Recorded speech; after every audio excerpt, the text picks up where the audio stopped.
ইরানের হামলার ভয়ে দিশেহারা ইসরায়েলবাসী ভূখণ্ডটির চিত্র মনে করিয়ে দিচ্ছে বিধ্বস্ত গাজার দৃশ্য।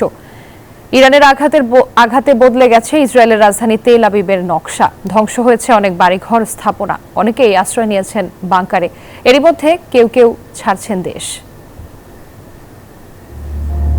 পাখির চোখে ধারণ করা ধ্বংসযজ্ঞের এই দৃশ্য গাজার নয়, এটি ইসরায়েলের।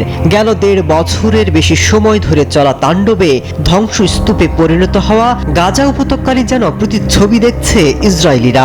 গুড়িয়ে গেছে একাধিক ভবন আর স্থাপনা। ক্ষেপণাস্ত্র আর ড্রোন হামলার ফলে সৃষ্ট ধ্বংসস্তূপের চিত্র অনেকেই গাজার যুদ্ধবিধ্বস্ত দৃশ্যের সাথে তুলনা করছেন। হতভম্ব বাসিন্দারা খালি চোখে তাকিয়ে রয়েছেন ধ্বংসস্তূপে।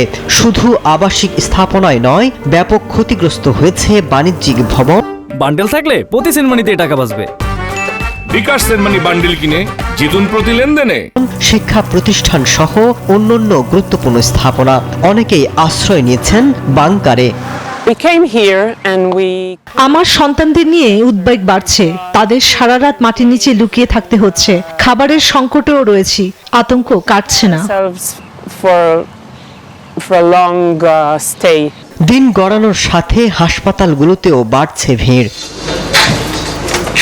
এদিকে আতঙ্কিত ইসরায়েলিরা অনেকেই খুঁজছেন নিরাপদ আশ্রয়। কেউ কেউ ছাড়ছেন দেশ।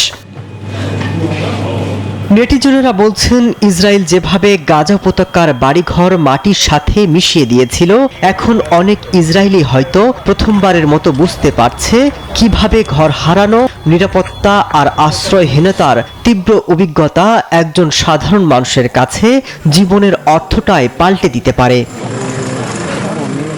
মাসুদ রানা, নিউজ 24।